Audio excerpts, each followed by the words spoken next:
వక్రతుండ మహాకాయ సూర్యకోటి సమప్రభ నిర్విఘ్నం కురు మే దేవ సర్వకార్యేషు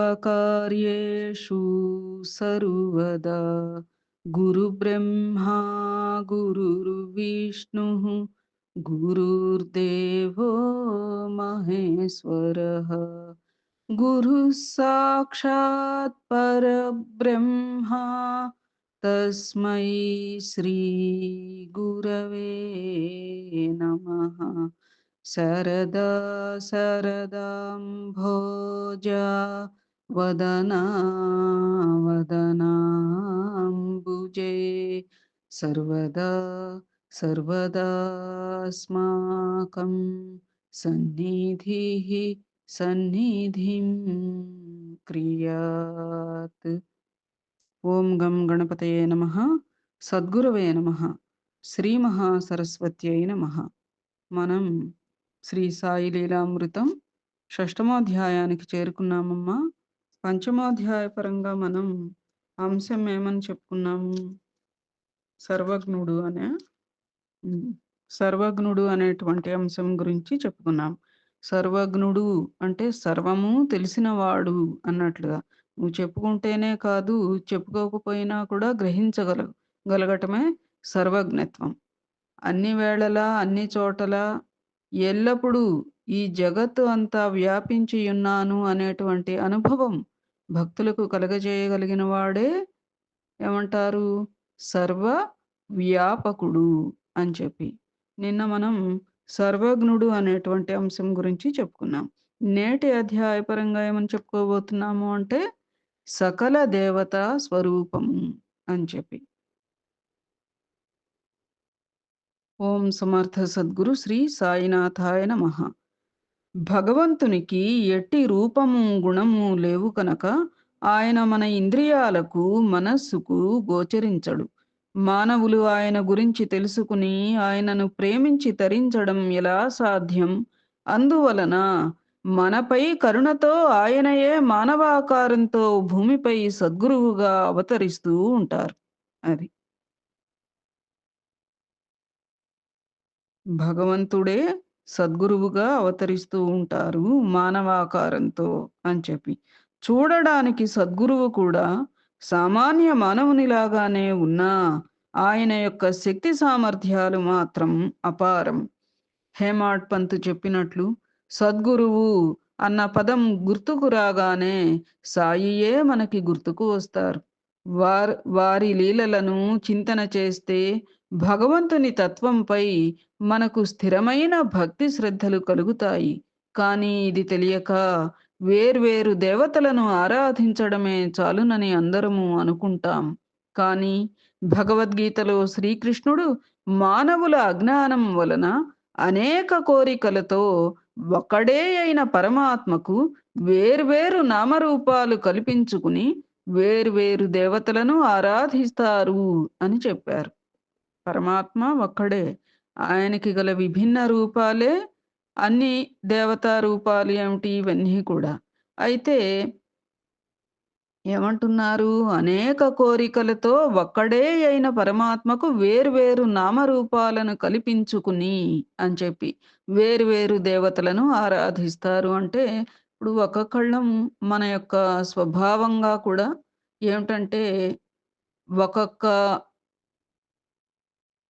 మూర్తి వైపు, ఒక్కొక్క ఆకారం వైపు కృష్ణ స్వభావం కొంతమందికి నచ్చుతుంది. రామ స్వభావం కొంతమందికి నచ్చుతుంది. అట్లాగే పాండురంగని స్వభావం మరికొంతమందికి. అలాగే రూపాలు కూడా. విభిన్న రూపాలకి మనం మన యొక్క తత్వానికి అనుగుణంగా కూడా మనం అట్రాక్ట్ అవుతూ ఉంటాం ఆధ్యాత్మికంగా. అట్లా ఏమిటి అంటే వేర్వేరు నామరూపాలను కల్పించుకొని ఆరాధిస్తున్నారు. కానీ పరమాత్మ మాత్రం ఒక్కటే. ఆ పరమాత్మను నుంచి కిరణాలలాగా ఈ యొక్క విభిన్న స్వరూపాలు జగత్తుపై ఉద్భవించాయి. ఒక్కొక్క స్వరూపం ఒక్కొక్క కార్యం చేయడానికి అన్నట్లుగా జగదుద్ధరణ కోసం ఆ రీతిగా అవతరించారు. ఆ రీతిగానే లౌకికులం కూడా మనం ఒక్కొక్క రూపానికి, ఒక్కొక్క అవతారానికి, అవతార రహస్యానికి కూడా మనం కనెక్ట్ అవుతూ ఉంటామనమాట. ప్రభావితం అవుతూ ఉంటాం. అనుసరిస్తూ ఉంటాం. అట్లా.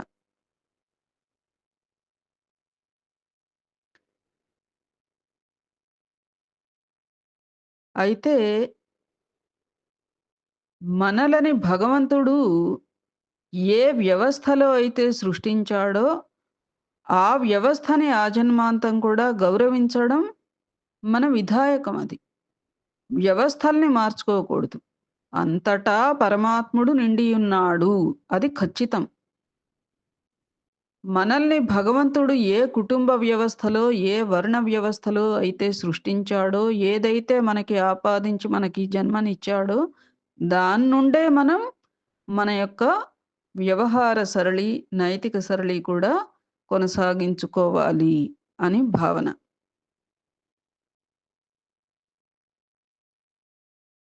కానీ పరమాత్మ అయిన తనకు, జ్ఞానికి భేదమే లేదని కూడా చెప్పాడు. దేవతలందరూ భగవంతునికి అధీనులైనట్లు, సాక్షాత్తు భగవంతుని ప్రతిరూపమైన సద్గురువుకు కూడా అధీనులే అది. అందుకని సద్గురువును పూజిస్తే సకల దేవతలు కూడా సంతృప్తి చెందేటువంటి కారణం ఏమిటి అంటే అది. మనం ఒక్కొక్క ఆలయానికెళితే ఆ దేవతామూర్తిని మనం పెద్దగా ఎక్కువగా అర్చించనప్పటికిని కూడా అక్కడ కొన్ని మనకి నిదర్శనాలు ఎదురవుతాయి. ఎందుకని అనంటే, అది గురు ఆరాధన వల్ల ఆ రీతిగా మనకి మహిమ, ఆ రీతిగా మనకి ఆ యొక్క దేవత యొక్క అనుగ్రహం సంప్రాప్తిస్తూ ఉంటుంది. ఏమ్మా! నా భావన అర్థమవుతోందా అమ్మా?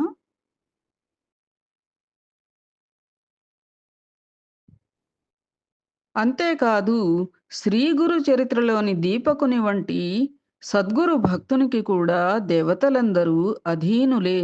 కారణం సద్గురువు సకల దేవతా స్వరూపం అది. ఈ విషయం సాయి భక్తులకెందరికో అనుభవమైంది. పండరి విఠల్.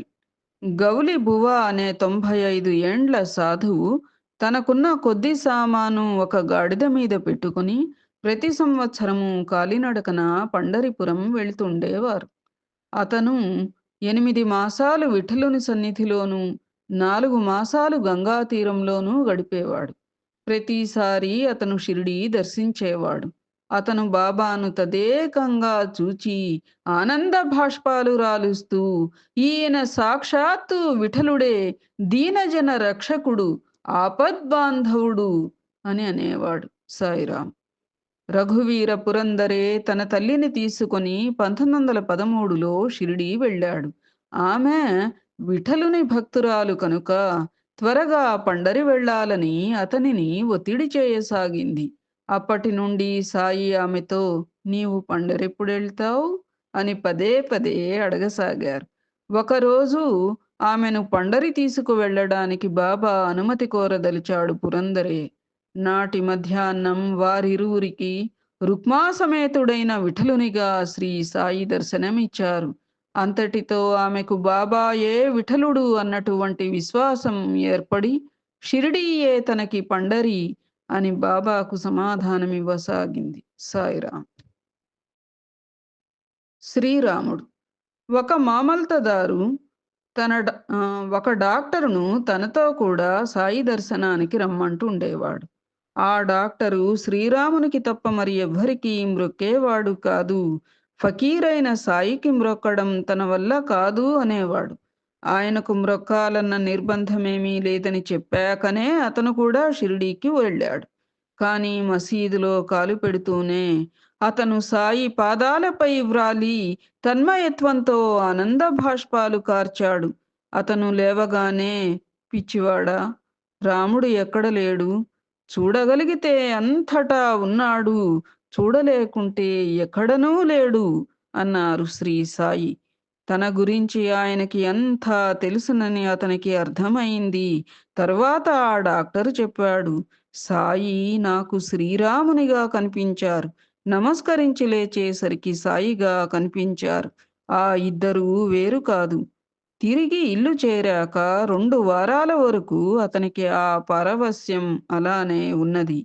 మద్రాసు నుండి వచ్చిన లక్ష్మి అనే భక్తురాలికి కూడా సాయి ఇలాంటి దర్శనమే ప్రసాదించిన వివరం ముందు ఒక అధ్యాయంలో చూచాం.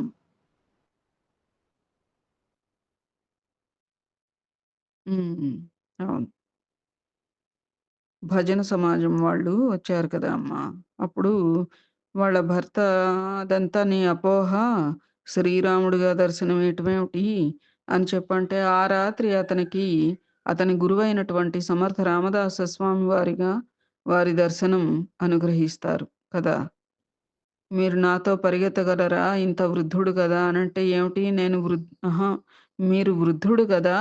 అనంటే, నేను వృద్ధుడినా? ఏది నాతో పరిగెత్తు చూస్తా అని చెప్పి స్పీడ్‌గా పరిగెత్తి అదృశ్యం అవుతారు కదా!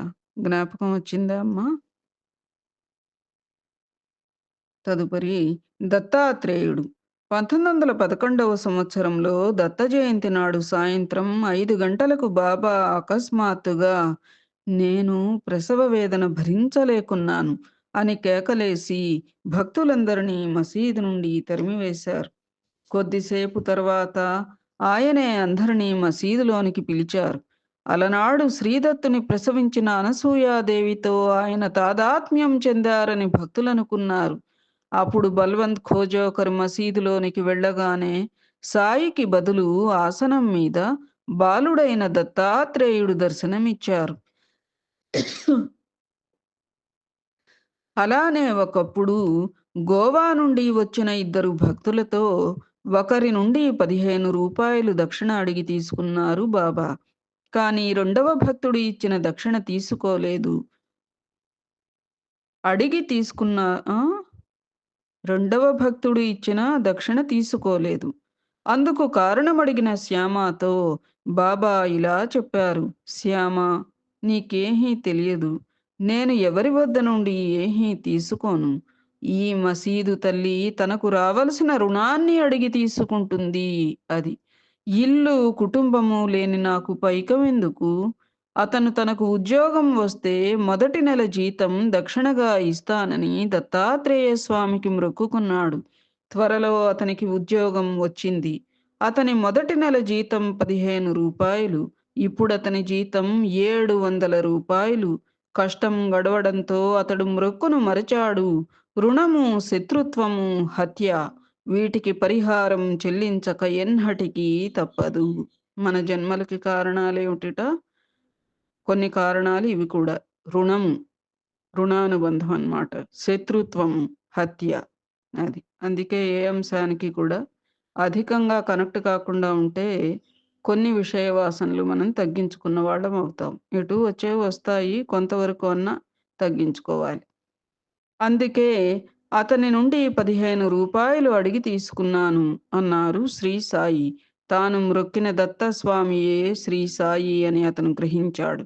అలానే బాబాసాహెబ్ అనే భక్తుడు తన బంధువైన నానా చందోర్కర్ మాటను త్రోసివేయలేక 1900 సంవత్సరంలో సాయిని దర్శించాడే గాని లోపల ఆయన ముస్లిం అనే శంక ఉన్నది. కానీ మసీదులో అతనికి సాయి బదులు దత్తమూర్తి దర్శనమిచ్చారు. అంతటితో అతను తన జీవితమంతా సాయి సేవకే అంకితం చేశాడు. తదుపరి మారుతి. ఎప్పుడూ సాయికి సేవ చేస్తూ ఉండే నిమోన్కర్ పని మీద అహ్మద్‌నగర్ వెళుతూ తన కొడుకు సోమనాథుడిని ఆయన సేవకు వినియోగించినాడు. అప్పుడొకరోజు తనకు కలిగిన అనుభవం గురించి అతను ఇలా చెప్పాడు. సాయి స్థానంలో ఆయన రూపం లేదు. మారుతియే ఉన్నారు. అయితే ఆయనకు తోక ఉన్నదో లేదో నేను చూడలేదు. మసీదు మెట్లపై కూర్చుని ఉన్న శ్యామతో అరుగో మారుతి దర్శించుకో అని చెప్పాను. అప్పటి నుండి శ్రీ సాయి మారుతి అవతారమని సోమనాథుడు నమ్మాడు. గణపతి. చిదంబరావు గాడ్గిల్ అనే గణపతి భక్తుడు షిరిడీ దర్శించినప్పటి నుండి ఇంటి దగ్గర బాబాను గణపతిగా పూజించేవాడు. ఒకరోజు అతను షిరిడీ వచ్చినప్పుడు ఆయన నవ్వి, ఈ ముసలివాడు చాలా టక్కరి, ఎలుకే నా వాహనమని కనిపెట్టినాడు అన్నారు.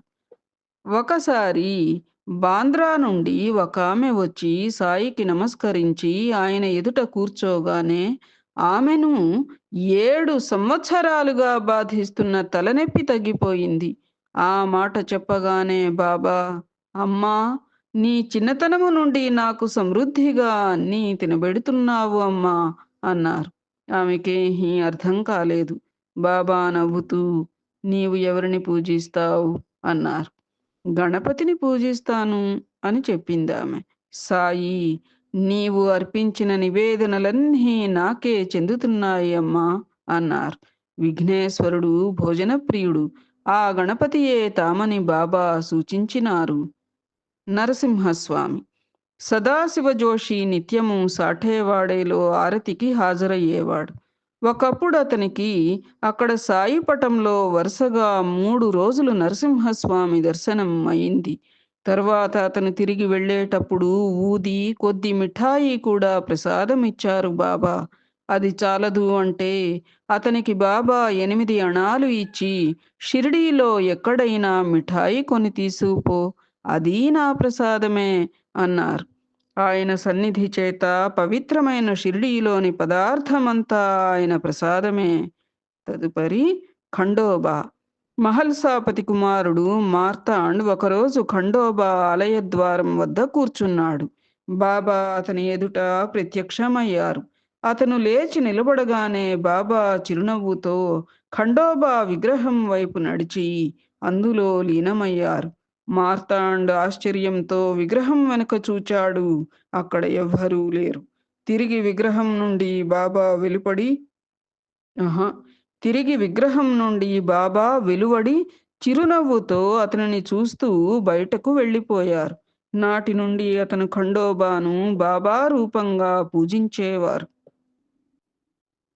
శ్రీ ఉపాసనీ బాబా అన్నగారైన బాలకృష్ణ ఉపాసనీ శాస్త్రి 1907లో గయలోని త్రివేణి సంగమంలో శ్రాద్ధ ప్రదానం చేశాడు. నడి మధ్యకు వెళ్లి పిండాన్ని వదలగానే అకస్మాత్తుగా 2 చేతులు నీటిపైకి వచ్చి దానిని స్వీకరించి మరల నదిలోకి అదృశ్యమయ్యాయి. ఒక వంక అమిత సంతోషం, మరి ఒక వంక విపరీతమైన భయము కలిగాయి. తర్వాత 1912లో అతను ఇంట్లోంచి వెళ్ళిపోయిన తన తమ్ముడిని వెతుక్కుంటూ షిరిడీ చేరాడు. అతన్ని చూచి సాయి నవ్వుతూ, "మరలా ఎంత కాలానికి కనిపించావు" అన్నారు. తానదే ప్రథమం కదా షిరిడీ రావటం అని అనుకుంటూ ఉంటే ఆయన, "ఎందుకంత ఆలోచిస్తావు? నీవా గయలో పితృదేవతలకు పిండ ప్రదానం చేసినప్పుడు స్వీకరించిన చేతులివిగావా? గుర్తులేదా?" అంటూ తమ చేతులు చూపారు. పట్టలేని ఆనందం, కృతజ్ఞతలతో అతని కళ్ళ వెంట ఆనంద బాష్పాలు రాలాయి. దేవతలంటే రూపాలు కాదు, అతీతమైన శక్తి సామర్థ్యాలే దేవతలు. సిరి సంపదలిచ్చేది లక్ష్మి అని, విద్యనిచ్చేది సరస్వతి అని ఇలా దేవతల గూర్చి శాస్త్రాలు చెబుతాయి. తమనాశ్రయించిన భక్తులకు రోగాలు నివారించినందువలన సాయియే ధన్వంతరి. ధనధాన్యాలు, ఉద్యోగము ప్రసాదించడం వలన ఆయనయే లక్ష్మీదేవి. దాసగణుకు ఒకసారి ఈశావాస్యోపనిషత్ సారం తెలిపారు. అలానే దాసగణు ఒకప్పుడు జ్ఞానేశ్వర మహారాజు వ్రాసిన అమృతానుభవం అనే జటిలమైన వేదాంత గ్రంథానికి సరళమైన వ్యాఖ్య వ్రాయదలిచి అందులో నిష్ణాతులైన దాదా మహారాజ్ అనే ఉత్తమ సాధకుని సంప్రదించాడు.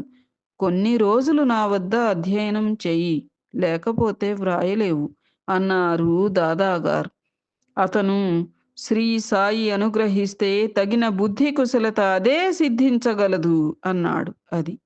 సాయి ముస్లిం. ఆయనకు వేదాంత సారమేమి తెలుసు అన్నారు దాదాజీ. దృఢ విశ్వాసంతో సాయిని ప్రార్థించి దాసగణు వ్రాతకు ఉపక్రమించాడు. తర్వాత ఆ వ్యాఖ్య చూచి ఆశ్చర్యచకితులైన దాదాగారు, "బాబా నిజంగా సమర్థులు. నీకు మరి ఎవ్వరి సహాయము ఈ విషయంలో అక్కరలేదు" అన్నారు. ఒకసారి ఒక భక్తుడు ఒక జ్యోతిష్య గ్రంథాన్ని సాయి ప్రసాదంగా తీసుకోదలిచి ఆయన చేతికి ఇచ్చాడు. ఆ గ్రంథాన్ని అటూ ఇటూ తిరగవేసి ప్రక్కనున్న శ్రీమాన్ బూటీకిచ్చారు సాయి. ఆ శాస్త్రంపై ప్రీతి లేకున్నా సాయి ప్రసాదించారని కష్టపడి ఒకసారి చదివాడు. అయినా అతనికి ఆ శాస్త్రంలో ప్రావీణ్యం కలిగింది. ఒకసారి ఎన్నికలు ఏ సమయంలో జరిగితే కాకా దీక్షిత్ గెలుస్తాడో బూటీ చెప్పాడు. ఎన్నికలు ఆ సమయంలోనే ఆరంభమై అతను గెలిచాడు కూడా. అది. ఈ ప్రకారంగా మనం ఈ అధ్యాయం పరంగా సకల దేవతా స్వరూపం అనేటువంటి సద్గురుని నిదర్శనాలు తెలుసుకున్నాం. ఏమ్మా, తదుపరి రేపు కొనసాగించుకుందాం. ఏతత్ ఫలం సర్వం సద్గురు చరణారవిందార్పణమస్తు. సద్గురవే నమః. శ్రీమాత్రే నమః. శ్రీ సీతారామ లక్ష్మణ భరత శత్రుఘ్న సహిత హనుమతే నమః. జై జై సాయి మాస్టర్.